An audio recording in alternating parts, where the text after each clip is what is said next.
Hercule Poirot is called to a quiet village when the local cobbler disappears overnight, leaving his shop locked from the inside. As Poirot examines the abandoned shoes and scattered tools, he uncovers clues pointing to debts, betrayal, and a hidden life no one suspected.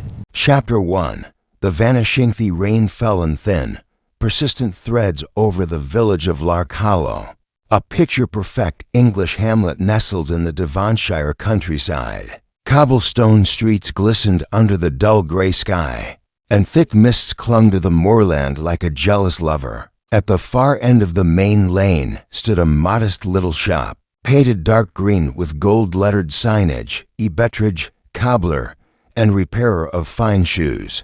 On most mornings, Ernest Betridge could be seen arranging polished brogues in the window display, his weary frame bent in concentration, spectacles perched at the tip of his nose. He was a quiet man, solitary but respected. Yet on this particular morning, Wednesday, April the 9th, Betridge was nowhere to be found. It was Mrs. Petunia Gray, a retired schoolmistress with a fondness for punctuality, who first sensed something amiss. She arrived precisely at 10 o'clock to retrieve her husband's Oxfords. The shop bell did not ring. The shutters were still latched. The shop, oddly, was locked from the inside. By 10:30, a small crowd had formed. The local constable, Jonathan Tripp, was summoned. With the help of the blacksmith, the rear door was forced open. The shop was empty. No sign of struggle, no indication of departure. Mr. Betridge's coat still hung on the hook. His teacup sat half full beside the cash register, and his prized tools of the trade lay neatly ranged on the workbench. Yet he had vanished as if plucked from the earth. What made it stranger still were the shoes, 3 pairs, mid-repair, arranged in a triangle on the floor of the back room, as though deliberately placed, one heel half-nailed, one lace removed, and a pair of ladies' boots, with their leather tongues cut out entirely. Rumors spiraled faster than smoke up a chimney. He owed money to the wrong sort, muttered Harold Finn, the butcher, over slabs of dripping meat. Piffle, barked Mrs. Gray. He lived simply and alone. Not a soul close to him save for that niece who visited last Christmas. A ritual, I say, whispered Miss Minerva Trove, who read too many penny dreadfuls. Those shoes were a symbol. Black magic. I feel it in my teeth. 3 hours later, a letter arrived at the village post office. No return address. Just 4 words on a single folded sheet. He fixed the wrong sole. By nightfall, the London press had caught wind of the incident. The cobbler who vanished into thin air ran the headline in the Daily Gazette. But in a quiet corner of London, where meticulous order reigned in a tidy flat overlooking the Thames, the story caught the attention of one man in particular. Monsieur Hercule Poirot sat reading the paper, sipping his perfectly warm tisane, his egg-shaped head tilted ever so slightly as his sharp eyes paused on the brief report from Devon. He murmured, "A man disappears. No sign of exit, no disturbance, and 3 shoes deliberately ranged. Mon ami, this is not mere rural nonsense. It is an invitation." Captain Hastings, lounging across the room with his own copy of the Times, looked up. "What's that, Poirot? Don't tell me you're interested in a missing shoemaker?" Poirot folded the paper crisply. "Not a shoemaker, Hastings, a puzzle. And where there is a puzzle, there is always a pattern, however cleverly obscured. This man did not run. He was not taken easily. None. There is something most unnatural in his vanishing." He stood, brushing a speck of dust from his immaculate cuff. "We leave for Devonshire in the morning." Chapter 2. The first close following afternoon, a gleaming black motor car wound its way along the narrow roads of Devonshire, weaving past stone walls and hedgerows blooming with spring's earliest promise. Inside sat 2 sharply contrasting figures, one upright and trim in a dark tailored suit, his mustache waxed to perfection and his gloves spotless. The other broader, clad in a rumpled tweed coat, peering out at the countryside with mild disinterest. "I say, Poirot," Captain Hastings remarked, adjusting his scarf. "Do you really think this Cobbler chap didn't just run off? People vanish all the time. Perhaps he fancied a new life in Bournemouth." Poirot clasped his hands on his walking stick. "But you forget, Hastings, the back door was bolted from within. The fire was still warm, and he left behind everything. His wallet, his tools, his supper unfinished. Non, people do not vanish so completely without intention or assistance." The car slowed as the village came into view. Lark Hollow, with its thatched roofs and ancient stone church, looked like something from a postcard. But even beauty could mask darkness. Poirot knew that better than most. They were greeted at the inn by Constable Tripp, a young man with sandy hair and an air of nervous enthusiasm. He led them straight to Bettridge's shop, which had been kept sealed since the disappearance. Inside, Poirot moved with delicate precision, his eyes scanning the space like a surgeon before an operation. The shop was simple, one room lined with shoe racks and a counter, behind which a door led to the workroom. Poirot stopped abruptly by the counter. He pointed to the teacup. "Observe, Hastings, the ring of moisture. The cup is chipped slightly, yes? But look here, no sugar bowl. Yet the spoon bears grains of sugar. This suggests he prepared tea, sat down, and did not finish it." Hastings shrugged. "Maybe he was called away." Poirot shook his head. "But by whom?" The door was locked from the inside. "Let us look further." They stepped into the back room. It was neater than expected, tools aligned with mathematical precision, scraps of leather sorted by grade. And there, in the center, were the shoes, the triangle of incomplete repairs.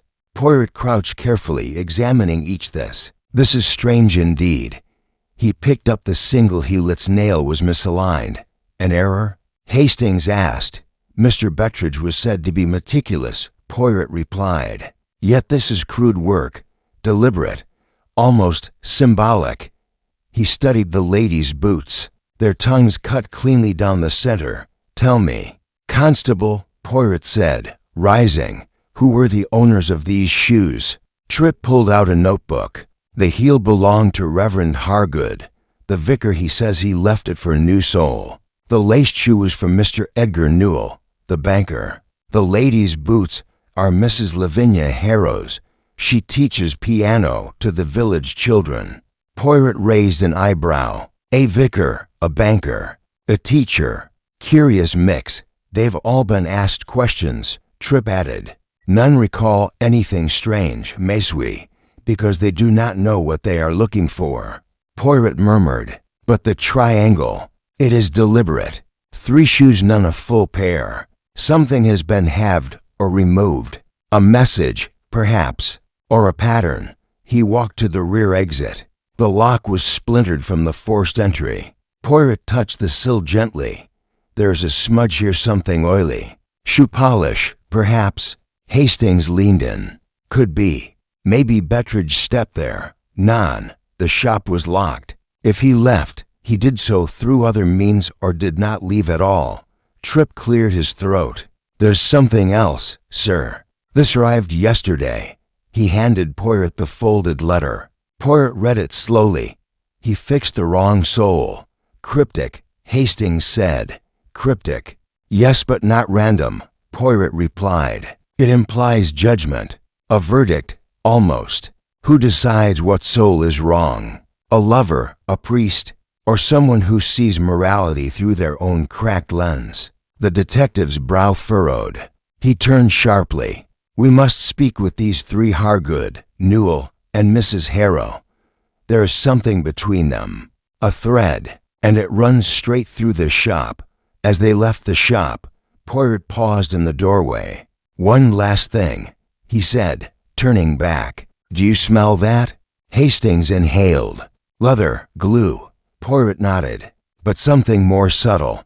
A faint trace clove, nutmeg, perhaps. An expensive cologne." A detail overlooked, but not by Poirot. He tapped his temple gently. "The little gray cells, they stir, Hastings. and they are restless. Chapter 3. The Gathering of Suspects. Word count. Approximately 890 by the time the church bells chimed 4. Word had already spread through Lark Hollow. The famous Belgian detective had arrived. The air in the village, already tense with the cobbler's disappearance, now crackled with the possibility of answers or exposure. Constable Tripp had arranged for the 3 individuals connected to the shoes to gather at the drawing room of the King's Harrow Inn. It was a snug room with a fireplace, worn velvet chairs, and the lingering scent of pipe smoke and lavender polish. The atmosphere, though pleasant, could not conceal the unease clinging to its occupants. Seated stiffly by the window was Reverend Hargood, a thin man with a sharp jawline and severe spectacles. His clerical collar seemed too tight for his throat, and he clutched a leather-bound Bible as if it might anchor him from drifting into suspicion. Next to him sat Edgar Newell, the village banker, a man in his late 50s with an immaculately groomed mustache, a monocle, and the perpetual expression of someone just mildly irritated. His gold pocket watch ticked audibly in the silence. Opposite them, perched on the edge of a floral armchair, was Mrs. Lavinia Harrow, a widow in her early 40s, dressed in soft grays with a lace collar. Her eyes were bright, almost too bright, and her hands trembled slightly as she poured herself a second cup of tea she did not drink. Poirot entered with his usual composure, Captain Hastings trailing just behind. He bowed slightly. "Mesdames et messieurs, thank you for agreeing to meet me. You understand, I hope, that we are not here to accuse, only to inquire. The disappearance of Monsieur Bettridge is a most curious affair." Reverend Hargood cleared his throat. "I can scarcely imagine what aid we might offer, Mr. Poirot. I had scarcely spoken 5 words to Mr. Bettridge in the past year." Poirot offered a thin smile. "And yet you trusted him with your shoes." Hargood blinked. "Well, yes. He was a craftsman, reliable." Edgar Newell leaned forward. "If this is about the shoes, I don't see the relevance. I dropped mine off on Monday. I've done it before. There was nothing unusual, except that your shoe, monsieur," Poirot said mildly, "had its laces removed and placed precisely in the shape of a downward V, deliberate, symbolic, not the mark of a man repairing in haste." Mrs. Harrow spoke suddenly, her voice brittle. "Are you suggesting Ernest left a message with our shoes?" Poirot tilted his head. "Not Ernest. Perhaps someone else. Perhaps someone who entered after the shop was locked. Or perhaps the act was done in his presence under pressure." Silence settled heavily. Hastings glanced from one suspect to the next, noting the twitch of Newell's hand at his cuff, the tightening of Hargood's jaw, the way Mrs. Harrow stared at the carpet as though trying to recall a dream. Poirot turned to her. "Madam, your boots, do you recall any unusual interaction with Mr. Bettridge? Anything that stood out?" Mrs. Harrow hesitated. "No, nothing. He was polite, always quiet. I dropped them off last Thursday." "Did you speak?" "A little. We talked about the weather. Oh, and music. He mentioned hearing piano from the street. That was all." Poirot's eyes narrowed just slightly. "And did that make you uncomfortable?" "No," she said too quickly. "Why would it?" Poirot turned to Newell. "And you, monsieur? You and Monsieur Bettridge, any tension?" "None," said Newell curtly. "I brought in my walking shoes. He gave me a receipt. That was it." Poirot clasped his hands. "And yet, monsieur, there is a matter of a discrepancy in your stated time of arrival." Newell blinked. "Discrepancy, indeed. You say Monday at 10. But Miss Trove, the apothecary, says she saw you leaving the shop closer to 11:30 and appearing quite agitated." Newell's face hardened. "That old gossip watches everyone. I might have lingered, yes. But agitated? Nonsense." Poirot merely nodded and turned once more. "And Reverend, your shoe required a full sole replacement. Yet Bettridge had barely begun the process.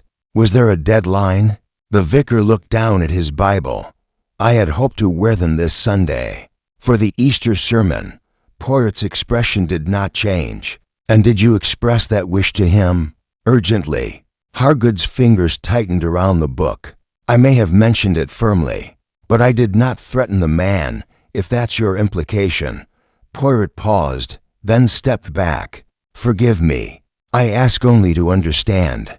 You see, it is not only Monsieur Bettridge who holds secrets. It is often those around him. A cobbler sees much, feet beneath doors, whispered conversations through half-open windows, private letters tucked into boots. Yes, people forget that the man who repairs souls may also glimpse their secrets. Mrs. Harrow dropped her teacup. It clattered loudly. I'm sorry, she said quickly, dabbing at the spill with a napkin. Poirot did not press, not yet. He merely straightened the napkin she had dropped and folded it precisely. Merci. You have all been most helpful. I shall not detain you longer today. As they filed out, Hastings whispered, Well, anything strikes you? Poirot gave a small smile. Mais oui, Hastings. Many things. One does not cut the tongue from a boot without purpose. It is a message someone has been silenced. He glanced at the doorway, and someone in that room is lying. Chapter 4. Poirot arrives fully that evening. As the sun dipped below the moors and shadows lengthened across the cobbled streets of Lark Hollow, Hercule Poirot settled himself into a well-stuffed armchair. In the drawing-room of the King's Harrow Inn, a fire crackled softly in the hearth, casting flickers of amber against the wallpaper. Captain Hastings sat across from him, still puzzled over the interviews from earlier.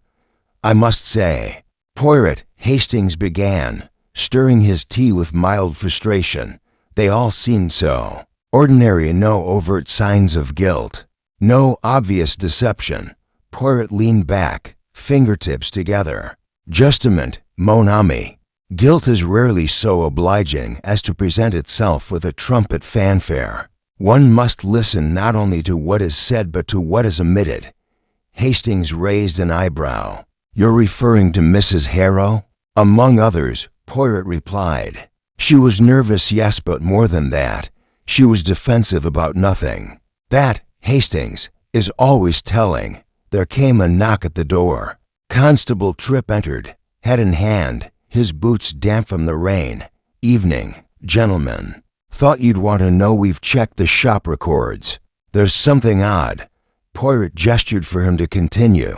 According to the appointment book Mr. Bettridge kept, there were only 2 clients scheduled the morning he vanished, Mrs. Harrow and a Mr. Adrian Hackett. But Hackett says he never showed up. Who is this Mr. Hackett? Poirot asked. Lives on the edge of the village. Tripp replied. A recluse. Used to be a playwright in London. Keeps to himself now. Brought in a pair of riding boots last week. Poirot's eyes brightened. Ah, a 4th shoe.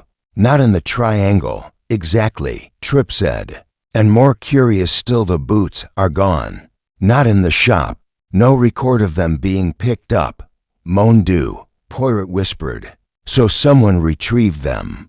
Without authorization. Or perhaps the boots never existed at all. A phantom appointment? He stood, brushing invisible dust from his sleeve. I shall call upon Mr. Hackett first thing in the morning. Hastings nodded. And in the meantime? Poirot turned toward the window, staring out into the mist. We must review Hastings. Consider, the shop was locked from within. The tools were untouched. The tea, undrunk. The 3 shoes symbols, I suspect, of those who visited. But the 4th pair vanished. What was so important about them that they needed to be removed? Hastings furrowed his brow. You think someone went back after the crime to take them? Poirot nodded. Or, they were taken before. In anticipation, he turned sharply, as if chasing a thought.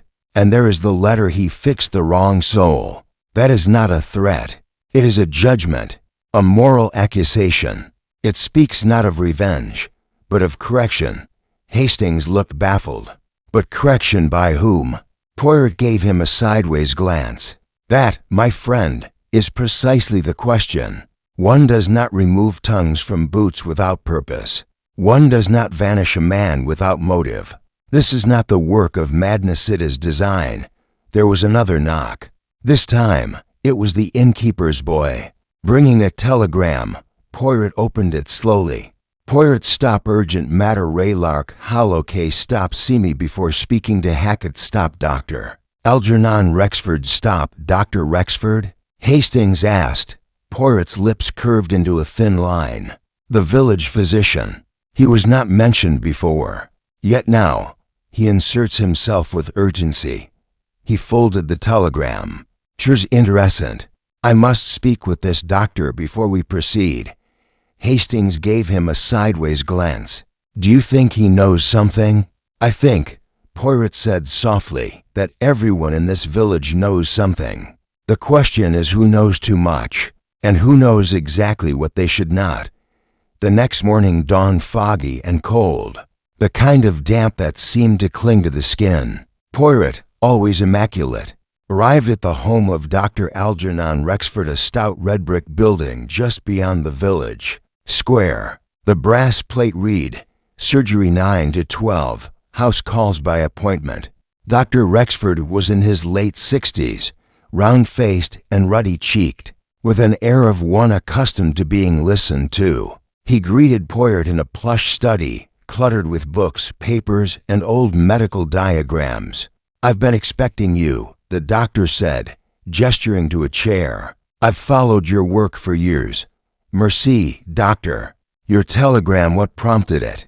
Rexford hesitated. "There are things that... Well, perhaps I should have mentioned them earlier." Poirot said nothing, only inclined his head. The doctor sighed. "Ernest Bettridge came to see me 2 weeks ago. He was troubled. Said he'd been receiving anonymous notes." Poirot sat up straighter. "Threats?" "Not quite. Warnings. Warnings to stay away from something. He wouldn't say what, but he was afraid." Pale as chalk, Poirot tapped his fingers together. "And you said nothing?" "I thought it was nerves, stress. He was a solitary man. I gave him a tonic. But then, after he vanished, well, I remembered something else. The last note he brought it to me. I kept it. Here." He handed over a folded paper. Poirot opened it. "One by one, they will pay. You are the first, no signature." Just those 8 words in bold block print. Poirot read it again.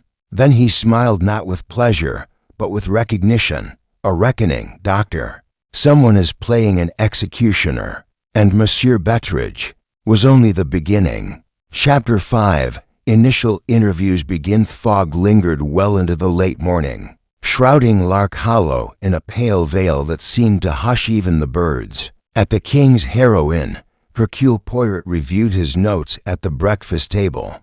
His eggs untouched, his coffee cooled. The message from Dr. Rexford weighed heavily in his mind.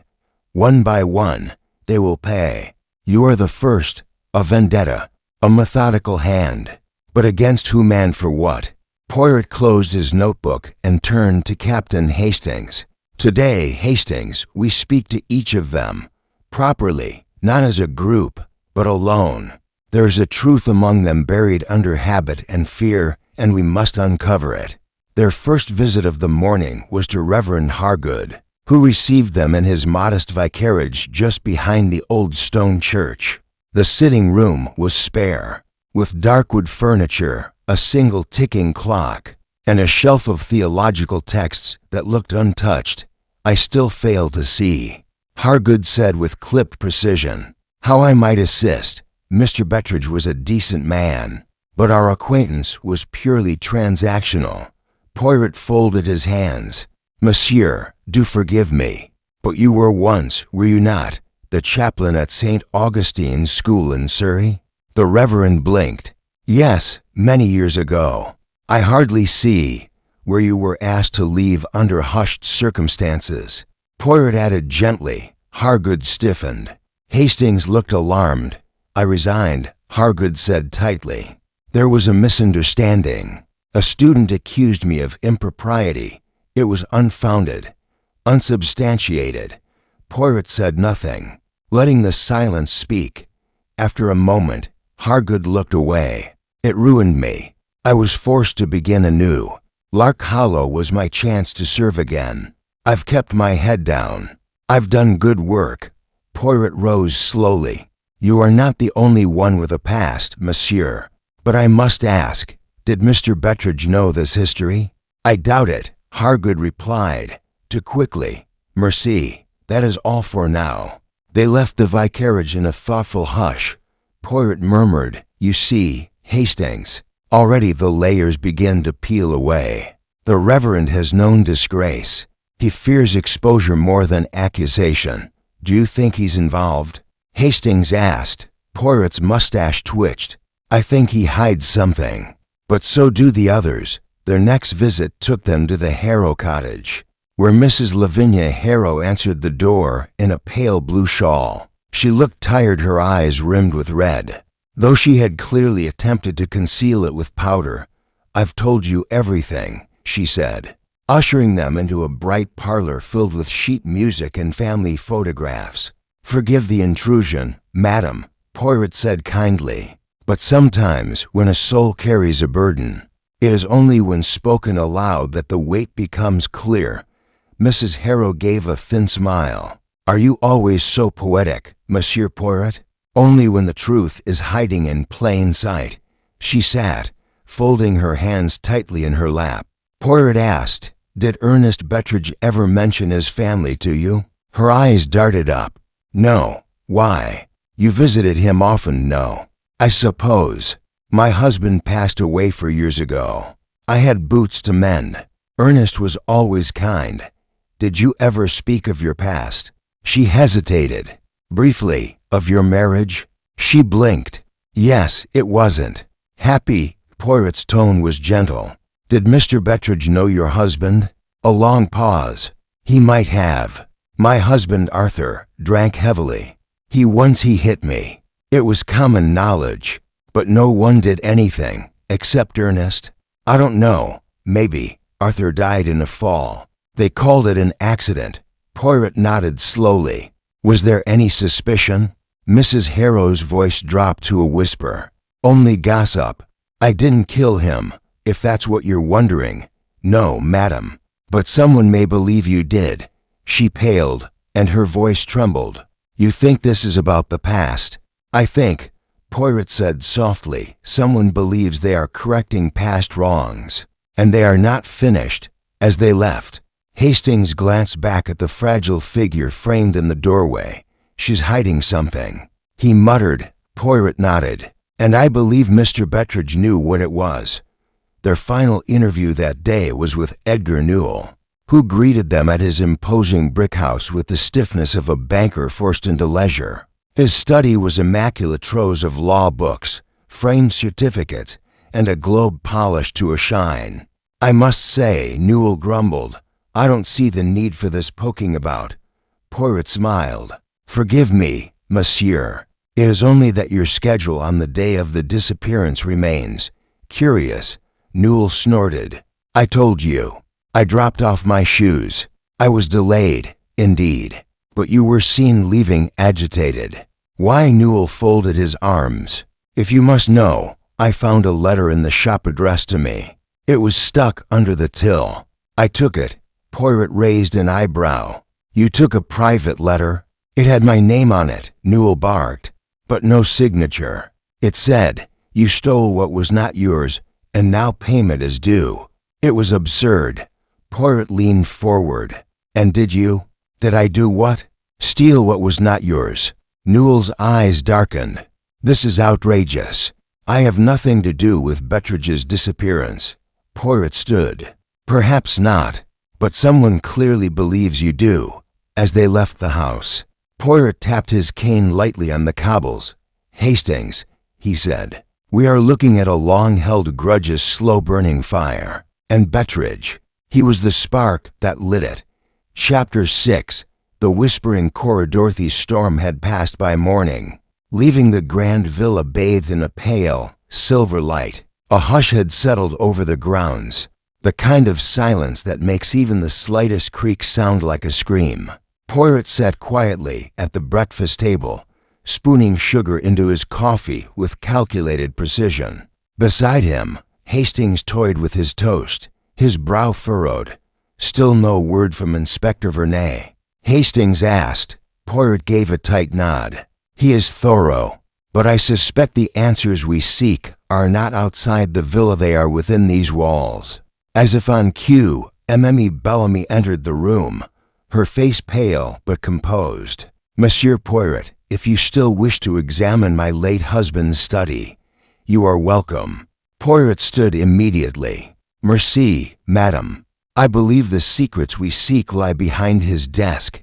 The study was shadowed despite the daylight. Bookshelves lined the walls, every item neatly arranged, as though untouched for weeks.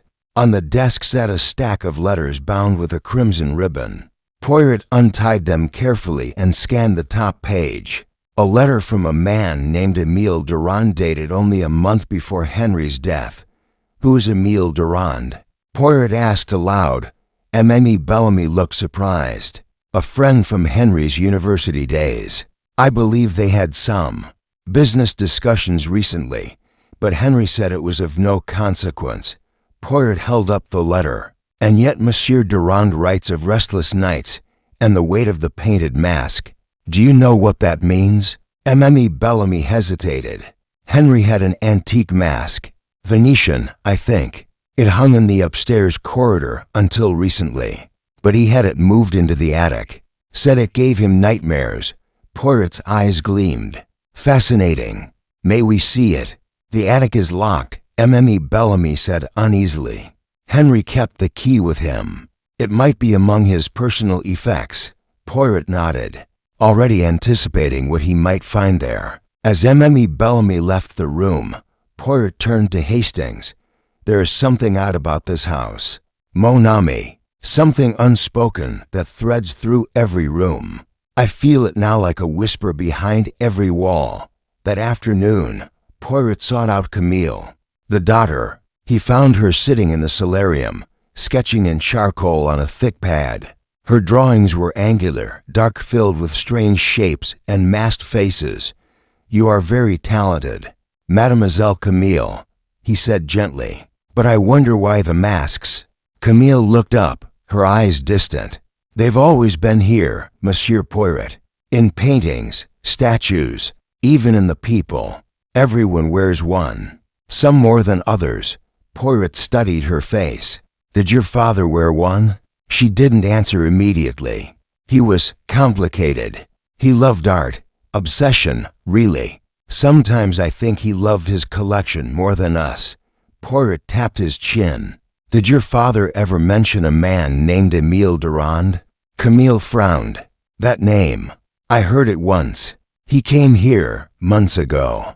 I think they argued. Afterward, father burned something in the fireplace and locked himself in the study. Poirot's mind worked swiftly. Would you be willing to show me where he burned it? Camille led him to the drawing room.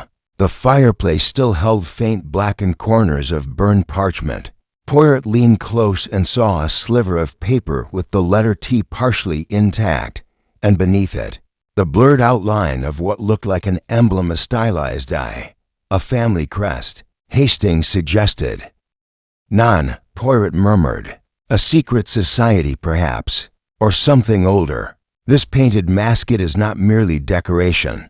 As night fell once more, Poirot wandered the villa alone, drawn toward the upper corridor. A low draft whispered through the long hallway. He paused by an alcove where a painting once hung an empty hook, the only sign it was ever there. A thin outline remained on the wall, an oval, with red pigment barely visible. Poirot reached out and ran his finger across it. Just then, a soft creak echoed behind him. He turned swiftly, heart pounding, but the corridor was empty. Poirot narrowed his eyes. He tapped lightly along the floorboards, stopping when he found one that sounded hollow.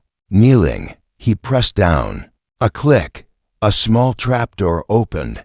Inside lay an old, dusty journal bound in leather and wrapped with a thin gold chain. Poirot lifted it carefully and opened the first page. Written in a delicate, hurried script were the words, "To he who dares unmask the truth, beware the one who never left." Poirot shut the book with a quiet breath. Someone in the house, someone very much alive, was protecting a secret older than Henry Bellamy's death. He stood and closed the trapdoor, footsteps echoing behind him once again, only this time they didn't stop. Chapter 7.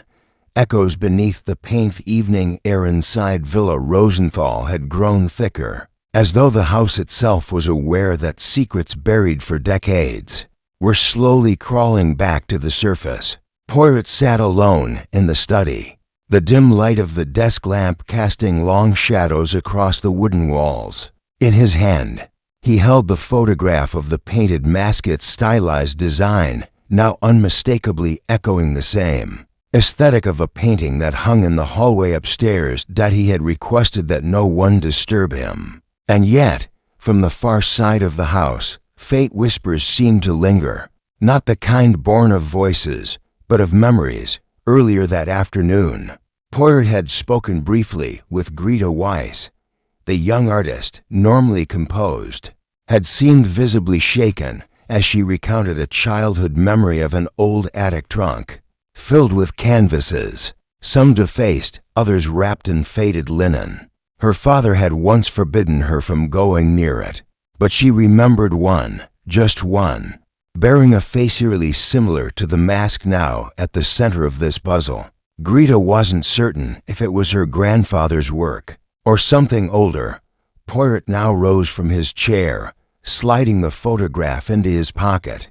He had made up his mind.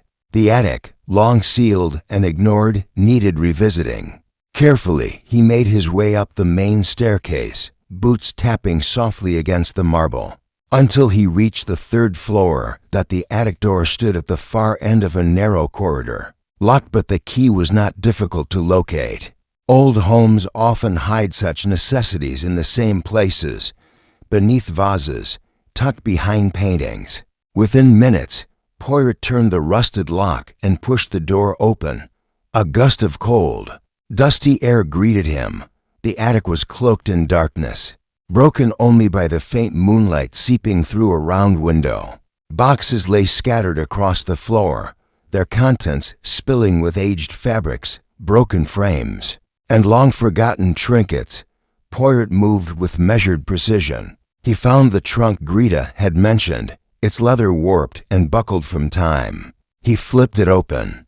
Inside lay layers of paintings, most landscapes, studies, unfinished portraits. And then at the very bottom he saw it, a canvas that had been turned to face inward, the back splintered with nail scars. Turning it around, Poirot drew in a breath. It was a painting of a woman, no, of a mask, a woman wearing the painted mask, her posture regal, her hand raised as if casting a spell. But what struck Poirot was not just the art, it was the signature, faded and barely legible in the lower corner. Rosenthal, 1923. This was not Otto Rosenthal's work. It was Clara Rosenthal's, the wife, an amateur artist by reputation. Her works had been dismissed over the years as trivial and derivative. But this was not trivial. It was haunting. Why had she painted this? And why had Otto hidden it? Poirot lifted the painting into the light, examining the brush strokes. They were aggressive, layered in a way that suggested distress, maybe even fear. The eyes behind the mask stared out at him, as if pleading. Suddenly, a floorboard behind him creaked. Poirot turned. No one, but the door ajar before was now fully closed. He walked over and tested the handle, locked. From the inside. A moment passed, long and quiet. Then another creak, this time from the ceiling above. Poirot looked up, but the attic ceiling was solid, no crawl space. And then, from somewhere in the shadows, he heard it, a faint rhythm, like breathing. He did not panic. "Who is there?" he said softly, French accent steady. Silence. But something had changed. A tension in the air, as though someone or something had just left the room. Poirot took out his small flashlight, sweeping it across the walls. Behind an old set of shelves, something glinted. He stepped closer. It was a silver brooch, tarnished, shaped like a serpent curled into itself. He pocketed it, mind racing. The attic door finally gave way with a nudge. Unlocked, as suddenly as it had sealed itself, Poirot descended, painting in hand. Returning to the study, there was much to consider. Why had Clara Rosenthal painted herself as the masked woman? Was the mask symbolic, or had it once truly existed? Was it a family heirloom, or something far older? Perhaps a relic passed through generations, carrying with it more than just ornamental beauty. And then there was the brooch. He turned it in his hand. It bore a Latin inscription, Quod legitor, vivat. What is hidden? Livesa. Shiver ran down Poirot's spine. Outside, the wind stirred the trees into a whispering frenzy. Tomorrow, he will speak with the housekeeper. Perhaps the old woman remembered something about Clara's paintings or the attic, and why that particular image had been so deeply buried. But for now, he placed the canvas gently against the wall, covering it with a cloth. There were echoes in this house, and Hercule Poirot was beginning to hear them clearly. Chapter 8. The Painter in the Fog.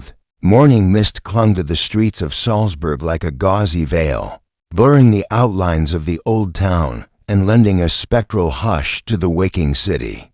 Poirot, with his cane tapping rhythmically on the cobblestones, followed Inspector Wexler into the studio of Anton Dürer.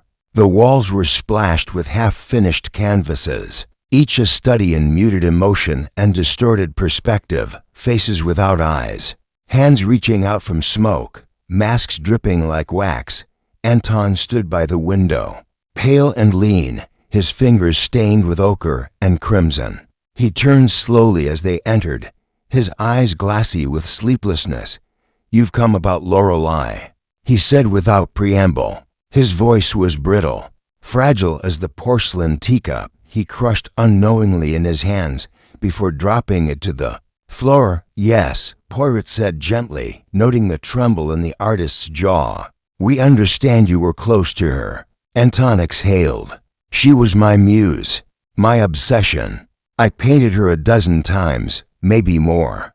But something changed in her this past year, a fear behind the eyes, as if she was being watched.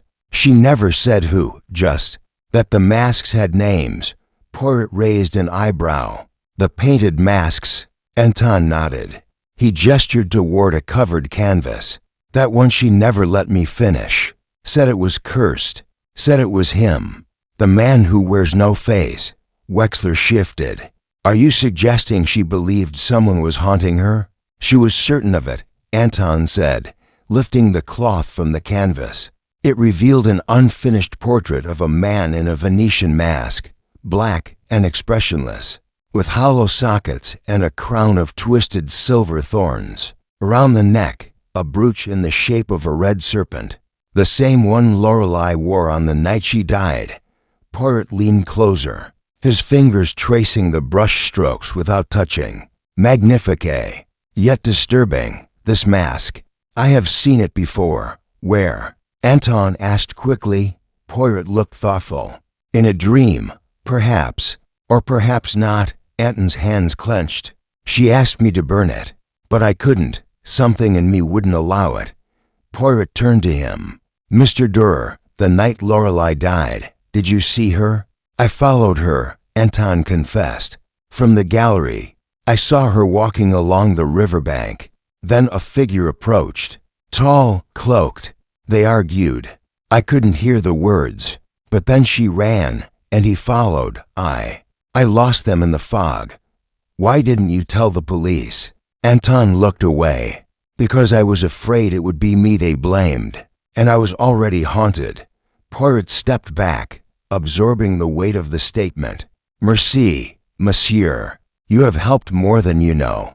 As they exited the studio, the fog began to lift, sunlight bleeding through the pale sky. Poirot paused on the steps, gazing out across the city. "There is a thread, Wexler," he murmured. "A thread connecting Lorelei, the masked man, and the serpent brooch. But it is tangled to tangled." Wexler glanced back toward the studio. "You believe Anton is telling the truth?" "Oui," But truth can be a fragile thing, Inspector, especially when filtered through grief and obsession.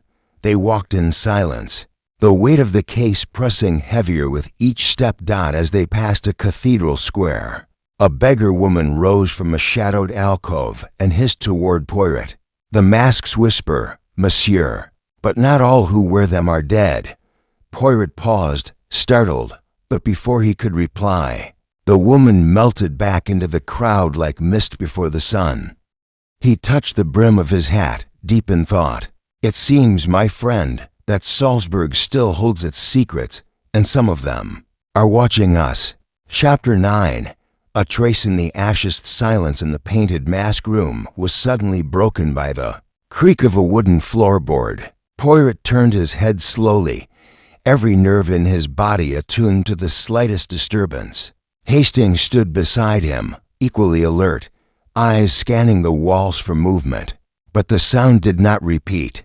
It was as if the house had exhaled one long, secret breath and fallen silent again. Poirot returned his gaze to the mask. "Mon ami," he murmured, "this mask, it hides more than a face. It hides a moment in time, a memory perhaps frozen in pigment." Hastings frowned. "You think it's connected to the fire?" Poirot didn't respond immediately. He moved to the window, peering out at the gray horizon that had started to bleed faintly with the dusk light. "Every detail, Hastings, every object speaks. We simply must listen better." They exited the mask room and continued through the east corridor, where the air felt heavier, as though saturated with unspoken sorrow. Portraits hung on the wall, ancestors long past, each with unsettling expressions, their painted eyes tracking movement down the hallway. It was Miss Elvira who met them near the stairwell, clutching a tea tray with trembling hands. She had been crying. Her mascara left faint streaks down her cheek. "I am sorry, messieurs. I thought you might want tea," she said softly. Poirot's gaze narrowed slightly. "'Tis aimable, mademoiselle. But tell me, did you know the painter of the mask?" Her lips parted, hesitated, then pressed shut again. Finally, she whispered, "That mask wasn't supposed to be in this house. Grandmother always said it belonged to someone dangerous. Someone died." Poirot's eyes gleamed. "And yet here it is, in perfect condition, while so much else was lost to the fire." Hastings interjected. "The fire. It's odd, isn't it? It started in the east wing, but left this corridor untouched, as if something guided it." Poirot turned sharply. "Or as if something was protected." They returned to the drawing room, where Mrs. Everlas sat under the watchful eye of Dr. Bellamy. A chessboard lay in front of them, pieces arranged mid-game, though neither appeared interested in continuing. "Madam," Poirot began, "I must ask, did your late husband ever travel to Venice?" Mrs. Everlas looked startled. "Yes, many years ago. He attended an auction there. It was one of the few times he went without telling me the purpose." Why? Poirot didn't answer directly. "And this painter, the one who made the mask, did your husband ever speak of him?" "Only once," she said after a pause. "He called him a genius and a curse." Hastings shivered slightly. Poirot paced to the hearth, where cold ash sat from a fire earlier that morning. Something glinted faintly in the gray powder. He knelt, using his handkerchief to lift the object, a melted button, its surface engraved with a serpent. "A serpent," Hastings murmured. "That matches the mark on the frame of the mask." Poirot nodded gravely. "And there, Hastings, lies our next step. The painter is not just an artist. He is an identity someone in this house has tried to bury, and now something or someone is fighting back." Dr. Bellamy stood, voice firm. "You're suggesting the house is haunted by an artist's ghost?" Poirot gave him a pointed look. "I suggest, Doctor, that a man tried to cheat history and failed. Someone here knows more than they admit. And the fire, the mask, the serpents, they are all part of a story still unfinished." As the grandfather clock chimed 7, Poirot turned to Hastings. "Prepare yourself. Tonight, we do not sleep. Tonight, The house may reveal what it tried to keep hidden for decades. And just then, from upstairs, came a faint tap-tap-tap sound, rhythmic, measured as if someone walked with a cane. Yet everyone else was in the room. Mrs. Everla gasped. Elvira dropped the tea tray with a crash. Poirot did not flinch. He whispered, "Il revient." Chapter 10. The widow's lantern. A heavy stillness hung over the village of Bracken, hollow as the sun dipped beneath the hills, casting long shadows over the cobblestone lanes. The flickering lamplight outside the inn stretched like skeletal fingers across the ground. Poirot, wrapped in his thick traveling coat, stood near the edge of the churchyard with Inspector Duval, both gazing silently at the dilapidated cottage that loomed at the far end of the lane. The home of Widow Calvert. She saw the masked figure the night before the funeral, Duval muttered, clutching his notebook. She claims it wasn't the first time. Poirot's eyes glinted. A figure in a painted mask wandering at night, never seen by others. Curious, Nest's pause. They approached the cottage. The door creaked open before they could knock. Widow Calvert stood there, hunched, wrapped in a shawl that looked older than the beams of her home. Her eyes were clouded, but alert. "You've come to ask about the mask," she croaked. Poirot bowed gently. "Madam, we ask only for the truth." Inside, the house smelled of lavender and old paper. Candles cast trembling halos across the yellowed wallpaper. The widow settled into her chair beside the hearth, a blackened lantern resting in her lap. "I saw him again last night," she whispered. "Same as always, standing at the orchard's edge, just beyond the fog." "The mask," Duval prompted. "Describe it." "White, painted with vines and thorns, like something from a child's nightmare. And the eyes black, hollow, like they were waiting for something." Poirot leaned forward. "Did he speak?" She shook her head. "He watched. He always watches. But this time, he raised a hand, like he was warning me, or bidding farewell." Poirot frowned deeply, his fingers folding in thought. A warning before the storm breaks, or an end to the performance. Widow Calvert opened the lantern in her lap. Inside was a folded note, faded and torn. "I found this nailed to my door after he vanished." Duval read aloud. "The stage is set. One more scene remains. Then the veil shall fall." Poirot nodded gravely. "It's a message, not just to you, but to the village, perhaps even to me." Widow Calvert's hands trembled. "He'll come again tonight. I know it." Poirot turned to Duval. "Then we must watch the orchard." Later that evening, Poirot and Duval waited behind a thicket of hawthorn bushes. The moonlight slivered through the trees. The orchard was silent until a faint rustling broke the quiet. From the shadows emerged a figure. Tall, slender, cloaked, and indeed, the painted mask gleamed pale against the dark. Poirot held his breath. The figure turned, as if sensing the eyes upon him. Then he raised a hand and slowly vanished into the mist. Duval sprang forward, but Poirot held him back. "Non, let him go. He has not finished his tale." "But we could have caught him." "No," Poirot said. "Now we know. This is not merely a murderer who hides. This is a performer, one who choreographs every step, every fright, with precision. We must not disrupt the play until the final act." As they walked back to the inn, Poirot looked up at the stars, frowning deeply. "The mask hides not just a face, Duval, but a truth. And like all truths, it cannot remain hidden forever. When the curtain falls, we shall see it, and I fear the sight will be darker than we expect." Chapter 11. Echoes in the cellar. The next morning brought with it a peculiar stillness, as though the entire village had exhaled and was waiting to breathe again. The mist lingered longer than usual, curling around the eaves of buildings like the fingers of something unseen. Poirot, ever precise, was already dressed and pacing the hallway of the inn, his gaze drawn repeatedly to the window overlooking the orchard. He turned as Inspector Duval entered the room, hat in hand. No sign of the masked figure after his retreat, Duval reported. Patrols combed the orchard and the eastern trail. Nothing, not even footprints. Poirot nodded, tapping his chin, because he knew where to walk. He rehearses each movement like a stage actor. And what of the note the widow received? Duval asked.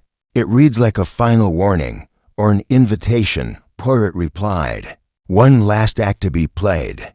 But before the curtain falls, we must visit the oldest house in Bracken Hollow, the Grange. Duval blinked. Madame Varen's estate, indeed.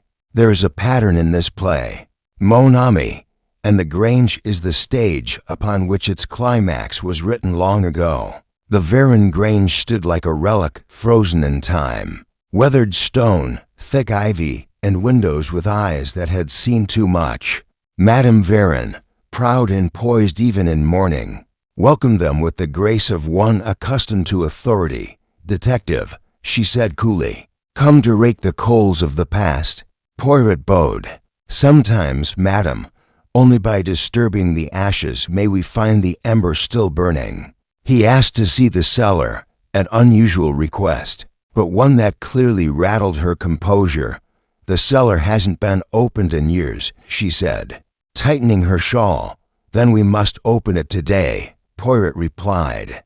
Already walking toward the heavy door beneath the main staircase groaned on rusted hinges, the smell of damp stone and mold rising as they descended into the darkness. Poirot's lantern revealed shelves of preserved jars, dusty crates, and in the far corner, a boarded partition. Poirot stepped forward, eyes narrowed. The wood was newer than the surrounding structure. With your permission? He asked Madame Varen. She hesitated, then nodded once. Duval pried the boards away, revealing a small recess, and inside it, an old traveling trunk. Poirot knelt, fingers trailing along the brass clasps. He opened it slowly. Inside was a carefully folded costume, a cloak, gloves, and a painted mask, white with curling green vines and thorns, identical to the one described by Widow Calvert. Madame Varen stepped back, her breath catching. Poirot did not look at her as he said, "This was not meant to be found, was it?" "I don't know what that is," she whispered, but her eyes betrayed her. "There's more," Duval said, lifting a stack of letters from the trunk's false bottom. He skimmed them, then passed them to Poirot. The handwriting was elegant and unmistakably that of Marcel Varen, her late husband. Poirot read aloud, "The rehearsals continue. The mask fits better now. I think they're beginning to believe it's real.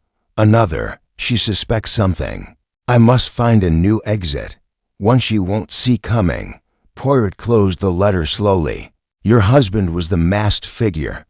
Madame Varen turned away, her voice trembling. It was a game. First, an elaborate deception, a way to frighten the village, control rumors, fuel the mystery around our family. But then it became something more, Poirot said softly. He began to enjoy the fear, the secrecy. She nodded. He said it made him feel alive, that it gave him purpose. He thought he could become a legend. And when people started seeing him in the orchards, whispering of ghosts and curses, he fed it, until someone made him stop, Duval added. Madame Varen's face hardened. "I told him the mask would consume him. I begged him to stop, but he wouldn't, and then he vanished." Poirot looked down at the mask. "He vanished, yes, but not into thin air. Someone removed the mask for him, permanently." Silence fell, heavy and unspoken. Poirot stood, brushing dust from his coat. "Merci, madame. You've told us enough for today. But the final scene is still unwritten, and someone, perhaps someone close, holds the pen." As they stepped out into the daylight, Poirot whispered to Duval, "The mask was never meant for just one wearer. The performance continues, and the understudy waits in the wings." Chapter 12. The Whispering Door. The morning after the unnerving incident in the hallway, Poirot stood by the tall window of the library, gazing out at the overcast sky. The manor had quieted once more, but an invisible tension clung to its air thicker than before. Lady Rothborough had taken her breakfast in bed, and the others lingered at the table. Subdued and restless, the events of the previous evening had shaken even the most composed of them. Colonel Winslow, seated beside Poirot, cleared his throat. Duval pried the boards away, revealing a small recess, and inside it, an old traveling trunk. Poirot knelt, fingers trailing along the brass clasps. He opened it slowly. Inside was a carefully folded costume, a cloak, gloves, and a painted mask, white with curling green vines and thorns, identical to the one described by Widow Calvert. Madame Varon stepped back, her breath catching. Poirot did not look at her as he said, "This was not meant to be found, was it?" "I don't know what that is," she whispered, but her eyes betrayed her. "There's more," Duval said, lifting a stack of letters from the trunk's false bottom. He skimmed them, then passed them to Poirot. The handwriting was elegant, and unmistakably that of Marcel Varon, her late husband. Poirot read aloud, "The rehearsals continue. The mask fits better now. I think they're beginning to believe it's real. Another, she suspects something. I must find a new exit, one she won't see coming." Poirot closed the letter slowly. "Your husband was the masked figure." Madame Varon turned away, her voice trembling. It was a game. First, an elaborate deception, a way to frighten the village, control rumors, fuel the mystery around our family. But then it became something more, Poirot said softly. He began to enjoy the fear, the secrecy. She nodded. He said it made him feel alive, that it gave him purpose. He thought he could become a legend. And when people started seeing him in the orchards, whispering of ghosts and curses, he fed it, until someone made him stop, Duval added. Madame Varon's face hardened. "I told him the mask would consume him. I begged him to stop, but he wouldn't, and then he vanished." Poirot looked down at the mask. "He vanished, yes, but not into thin air. Someone removed the mask for him, permanently." Silence fell, heavy and unspoken. Poirot stood, brushing dust from his coat. "Merci, madame. You've told us enough for today. But the final scene is still unwritten, and someone, perhaps someone close, holds the pen." As they stepped out into the daylight, Poirot whispered to Duval, "The mask was never meant for just one wearer. The performance continues, and the understudy waits in the wings." Chapter 12.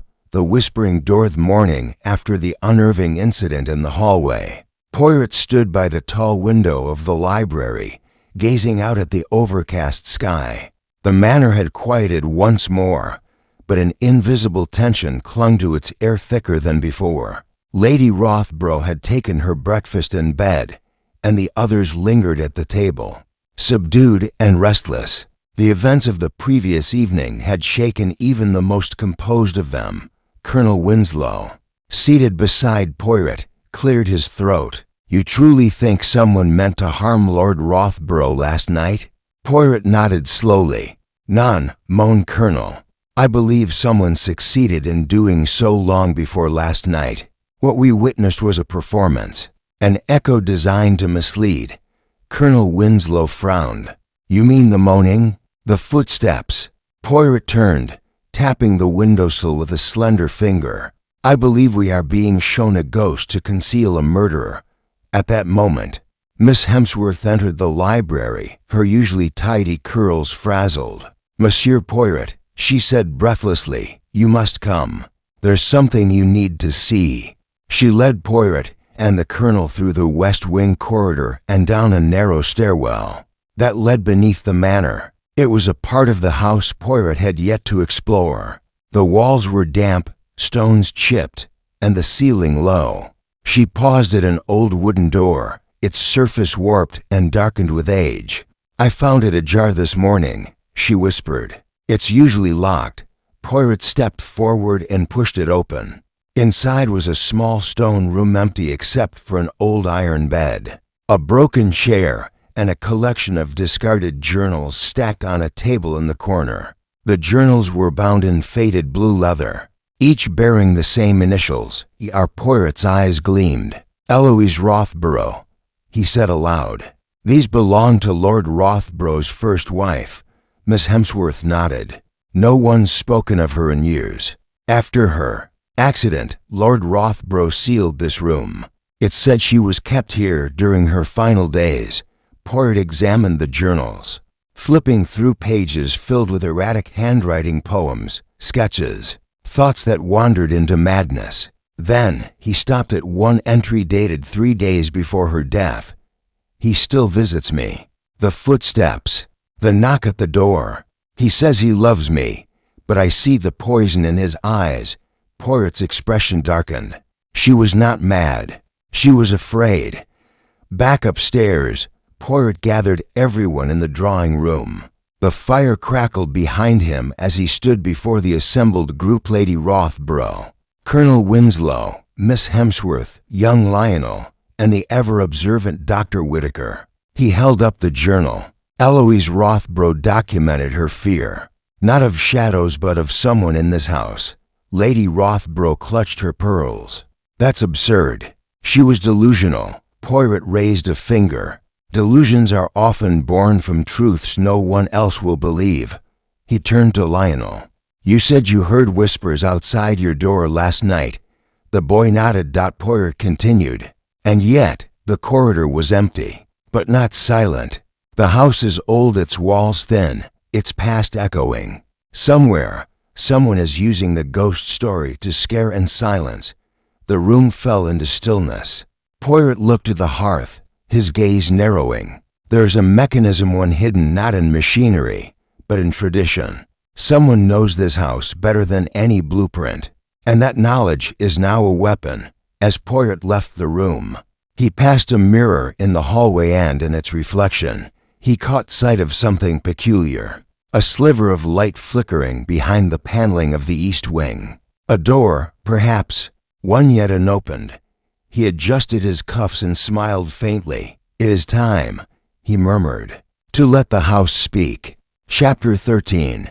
Shadows and suspicions. The sun had long dipped beneath the horizon when Poirot returned to the hotel, his mind brimming with more questions than answers. The air was thick with the scent of the sea and damp cobblestone, yet it was the growing sense of something concealed, something sinister that truly weighed upon him. He paused briefly in the dimly lit lobby, his eyes sweeping the room. A bellboy nodded at him, and Poirot returned the courtesy with a curt nod, his gaze lingering for a fraction too long. Everyone, no matter how insignificant they appeared, was a potential piece of the puzzle. Back in his room, Poirot methodically ranged the evidence gathered so far: photographs, notes, sketches of the painted mask, and the strange sigil found etched beneath the porcelain. He stared at the image of the mask once more. Its smirk seemed to taunt him. There was meaning in its expression, something that reached beyond mere symbolism. What was it hiding? A soft knock broke his focus. "Entrez," he called, expecting Hastings, but to his surprise, it was the young hotel maid, Elise. "Monsieur Poirot, I did not wish to disturb you, but—" She hesitated, glancing down the corridor nervously. Hastings, still groggy, sat up in bed. "Where have you been?" "It's barely morning." Poirot adjusted his cuffs calmly. "Mon ami, we are now certain of 2 things. First, the thief returned to steal a second mask. Second, he is not working alone." He opened his notebook and drew 2 dots, 2 culprits. "One steals, one watches." Hastings rubbed his eyes. "So what now?" Poirot's smile was thin. "Now, we set the trap, and we wait for the painted mask to reveal its true face." Chapter 14. The candle's shadow of the house had grown quiet again. The ticking of the grandfather clock in the hallway echoed like a slow heartbeat. Poirot sat in the drawing room, the faint glow of a single candle flickering beside him. Hastings stood by the fireplace, arms crossed, still unsettled by the confrontation with Franz Bauer. "Mon ami," Poirot said quietly. Do you notice how everything about this house seems to whisper, not speak? Whispers of guilt, of long-hidden secrets, Before Hastings could reply, a soft knock came at the door. Miss Langley stepped in, her face pale, her hands nervously twisting the hem of her sleeve. Mr. Poirot, she said, glancing over her shoulder, I found something. In the old cellar, under a loose board. I don't know what it means, but it's strange. She handed him a crumpled handkerchief. Poirot unfolded it gently. Inside was a small, broken pendant, a delicate piece with a faded portrait of a young woman. The back was engraved with initials. A.H. Poirot's eyes sharpened. Adelina Hartman, he murmured. The missing artist, you think it belonged to her? Hastings asked, stepping closer. Poirot nodded. It must have. Which means she was here, and possibly never left. Langley whispered, Franz once told me the studio was cursed, that no one should go down there. He was adamant about keeping it locked. Poirot rose. Then we must see what he did not want to see. The studio's door creaked as Poirot opened it. The smell of turpentine and old varnish wafting through. Dust swirled in the dim light of Poirot's lantern. Easels stood like skeletal guards, their canvases turned to the walls. A cracked mirror leaned against one corner, draped in a sheet.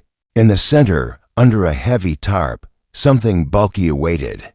Poirot stepped forward and pulled the tarp free. A mannequin, but not just any mannequin. That was painted exquisitely, with chilling realism. Every brushstroke mimicked life. Its eyes, glassy and lifeless, were frozen in a silent scream. Hastings recoiled. Good heavens, it looks real. Poirot leaned in closer. She was an artist, he said softly. But this is no study in anatomy. This is an obsession. He ran his fingers along the edge of the pedestal, then stopped. A smear of something reddish-brown. Not paint. Poirot stood upright, brows whereupon. We are looking at a symbol, Hastings. A statement. They found more canvases stacked behind a wooden panel. Each one featured variations of the same woman, the woman in the pendant captured. In a variety of emotional states, serene, terrified, weeping, furious. Hastings flipped one around and gasped out a signature. H. Poirot whispered. She was documenting herself, or being documented. Footsteps echoed above them. Poirot turned. Franz, he knows we're here. Moments later, Franz appeared in the doorway, his face drawn, shadowed. You shouldn't be here. Poirot didn't move. She was here. She painted in this room. But something happened. Nest's pause. Franz's jaw tightened. She left. Years ago, no, Poirot replied gently. She never left. Franz's face twitched. I told her it would consume her. Poirot approached him slowly. And when it did, what did you do? I tried to stop it.